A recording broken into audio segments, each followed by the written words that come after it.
Hey, it's Friday. It's Friday.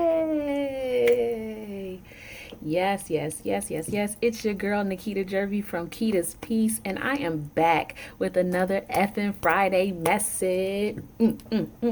Today's topic is fruit. Fruit Friday. So I always begin with the definition. And so here we go. Fruit is defined as a product of plant growth, the usually edible reproductive body of a seed plant, especially one having a sweet pulp associated with the seed, offspring, and the effect or consequence of an action or operation. Fruit is defined as a product of plant growth, the usually edible reproductive body of a seed plant, especially one having a sweet pulp associated with the seed, offspring, and or the effect or consequence of an action or operation. So, my favorite fruits are strawberries, peaches, and watermelon. By themselves, they are delicious. I don't know if anybody else out there, if any three of those three are your favorites as well, but they are delicious by themselves. But together in a smoothie, guys, in a smoothie, it's amazing. It's like mind blowing. But, anyways, so, while we're talking about favorites, one of my favorite Bible verses, which also mentions fruit, is John 15:16, which says, "You did not choose me, but I chose you and appointed you that you go and bear fruit and that your fruit should abide, so that whatever you ask the Father in my name, he may give it to you." That's John 15:16. That is one of my favorite, excuse me, my eye is acting up. It's one of my favorite scriptures. But you'll see also in Galatians 22 and 23 that even the Holy Spirit was charged or is responsible for bearing fruit. So it says, "But the fruit of the Spirit is love, joy, peace, patience, kindness, goodness, faithfulness, gentleness, self control. Against such things there is no law." First of all, that's some awesome fruit, okay? I wish I could produce fruit like that. It is definitely my goal for to be more like the Holy Spirit and produce that kind of fruit. Definitely could exhibit some more patience and kindness and goodness and faithfulness.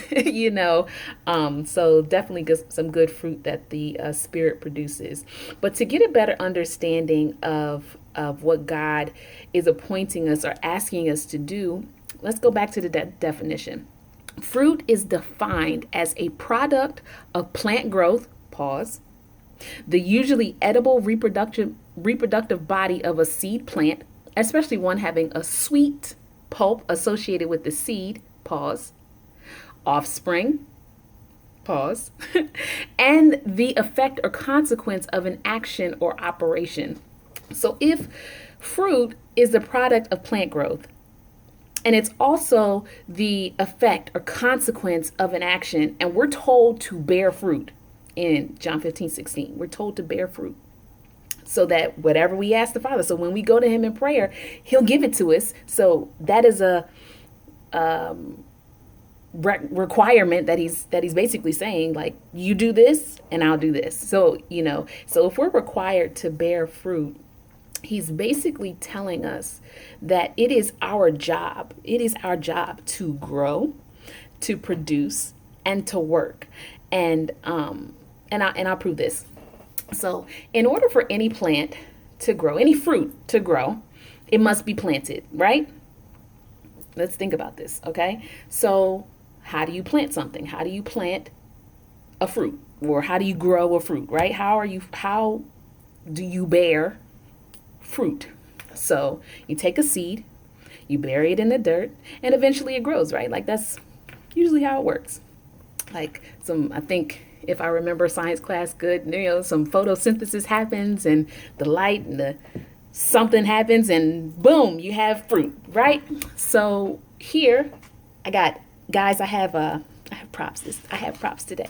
So here, my favorite fruit, one of my favorite fruits. I don't know if you can see that. It looks like it's backwards. I don't know, but it's watermelon. So I'm going to open it up for you guys. My plan is to plant these guys. I think I'm a little behind the season because I was supposed to plant them in the spring, but yeah, so we'll see how this works. So, all right. So here, I'm going to pull it up. We have a watermelon seed. Just to be clear, I need y'all, the remedial class of the world, to realize that this is not fruit. This is not fruit. This is a seed. This packet shows what this wow, seed could potentially be. Okay, but this is only a seed. It is not fruit. This is potential. Okay, this seed is potential. Between every seed and fruit, between every potential and fulfilling purpose is the process. There is a huge, miraculous process between this and this. I really wish that I had some watermelon. I am out of the state right now, and I went down to the while we were having breakfast. I'm in Virginia, in the hotel that we're in, and I asked them if they had any watermelon, and they don't. Like, you got every other fruit but freaking watermelon. It's the summertime. Who doesn't have watermelon? But anyways, so yes, there is a huge miraculous process between a seed and the fruit. So like I said, you take a seed, you put it in dirt, and then eventually it grows, right? But before you see any evidence of the work that you put in, growth is usually like 90% of the time happening beneath the surface. Like the seed breaks open and like some buds come out, the roots go down and all that good stuff. The seed is literally transforming into fruit before you even see it, like before you see anything happening above the surface. And so I hope that encourages someone that's in the transformation process of producing fruit, because a lot of the work in us, in a seed, happens beneath the surface. So I need you to know that in John 15:16, God is basically telling you and me, us, that we, you, me, us, we are a seed, and he chose us, and he already has the picture of what you could be, I could be, we could be. And that's proven in Jeremiah 29:11. Basically, God says, I know the plans that I have for you, plans to prosper, and it's a good one. And sometimes he'll even give us a glimpse of our future, of that plan that he has for us. He'll give it to us in a dream or a vision or something that's just written on the canvas of our imagination. And it's an awesome thing. And that's something that, and it gives us almost a drive, something to push forward to, because it's like, I see that, you know what I'm saying? I know that that's possible because I already seen it, but he chose you that you may grow and produce that fruit that you see that he already planned, and the purpose that he put on the inside of you. So with every seed, there's already potential. With every seed, this is potential. There's a purpose that he had. God makes the end before the beginning. So he already has the purpose, the plan in mind. Okay. When he created this, he already knew this would be a watermelon if planted. Okay. It's not going to just happen because in my hand. Okay. It has to be planted. All right. So, but I won't say, that I have a green thumb or anything like that, but I do have a few plants at home. Again, no fruit plants yet. I'm slacking on planting my fruits and vegetables. But the plants that I do have at home, they're like, I have like a bamboo plant, and then a few peace plants. And so all of them, since I've gotten them, have grown. Yes. And so I know a little something about nurturing a plant. FYI, I need saints. Listen. I'm getting real close. There is a difference between just keeping a plant alive and nurturing it to grow. Okay? Yeah, there's a difference. Okay, so my plants aren't dying and they're growing. Okay, so I've been nurturing them. Okay, so yeah. But anyway, so I water my plants, I feed them, I talk to them, and I expose them to light. So if you want your spiritual seed, your seed, the one that's inside of you, to grow, to become, to produce much fruit, which is what God asked us to do. If you want this seed to grow, the seed that he planted on the inside of you, the potential that he's given you. I know people will come up to you and they'll be like, "Oh my gosh, you have so much potential in this area or that and da da da da da. Like you, I could see you as blah blah blah." That's potential, okay? And ultimately, in order to make that seed, that potential grow, you got to do the same thing that I do for my plants. Jesus is a living water, John 4. Read the whole thing. It's really good. Where he's basically talking to the woman at the well. She's real thirsty. And so he says, if you drink of me, you'll never have to drink again.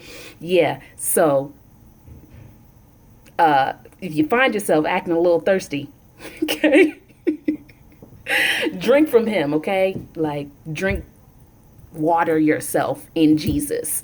2, talk to God. Talk to God.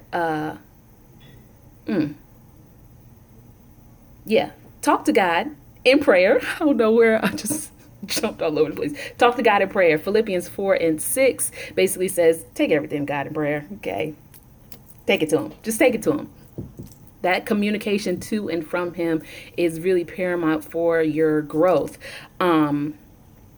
Feed yourself. Okay, well, not feed yourself, because it says in the word that, and I actually have to pull this up because this one was good. No, it wasn't. I mean, it was good, but it's not the example that I had. So it says, you will be fed by a shepherd with God's heart. That's in Jeremiah 3:15. So if you are not being spiritually fed, that means you need to go and find a shepherd with God's heart. God, he, she, because there are shepherds out there that are male or female, whatever. They have to have the heart of God, because if they don't, they will not feed you. I mean, it's in the word. So Jeremiah 3:15, you can look it up yourself.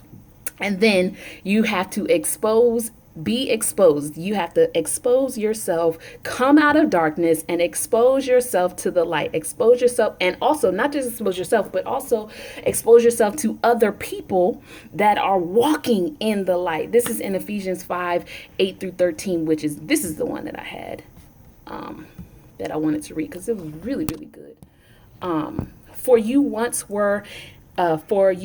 were once darkness, but now you are light in the Lord. Live as children of God. For the fruit of the light consists in all goodness, righteousness, and truth. Find out what pleases the Lord. Have nothing to do with the fruitless deeds of darkness, but rather expose them. It is shameful to even mention what the disobedient do in secret, but everything exposed by the light becomes visible, and everything that is illuminated becomes a light. So again, expose yourself to the light. Don't even tolerate or be in cahoots with darkness and dark-minded people.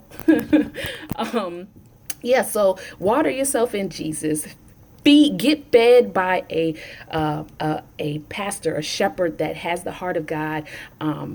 Talk to God and expose yourself to people that are walking in the light, and expose yourself to the light. Like, come out of darkness, come out of hiding. Like, you got to get some light, shine that light on you. And so I challenge you this week rather, to examine the areas of your life that are not as fruitful as you would like it to be, or are not fruitful at all, that are not producing any fruit. Examine the fruit of your loins, the fruit of your womb. Examine your kids. Maybe they're not producing as much fruit as you would like them.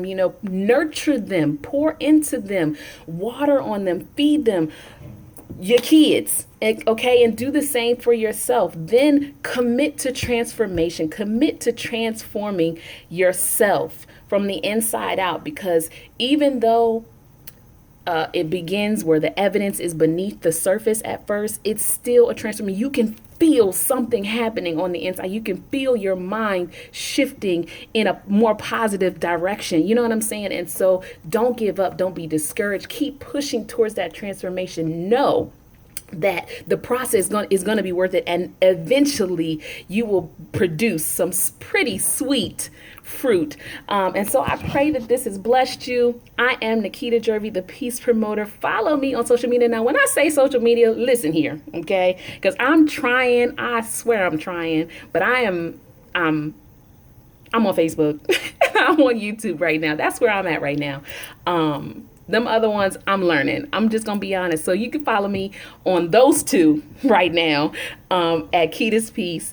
And come back next week for another Effin' Friday message. And until then, I love you. Have a great weekend.